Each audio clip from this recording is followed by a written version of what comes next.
Hey guys, this is Cecily here at Coal Creek Nurseries in Aiken, South Carolina. We are in June, and in honor of National Pollinator Month, we have some beauties to show you.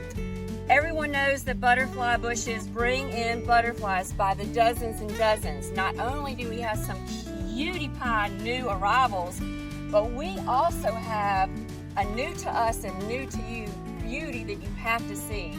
This is called Juiced Orange Jessamine. This guy is in the Jessamine family, so our state vine, but it only gets 4 to 5 feet tall and a little bit more slender. You don't have to deadhead it. It starts blooming in spring, goes through summer. It has these gorgeous tubular flowers that guess who love?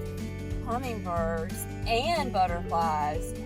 This sucker is heat resistant, it's zone 7 to 10. It needs at least 4 hours of sun, but it can take more if you throw it at it. What else is so wonderful about this guy? Did I say no deadheading? Check. Did I say hot, hot sun? Check. Did I say pollinators love it? Did I say you need to come get it? All right, come on down to Coal Creek Nurseries. Come treat your pollinator friends.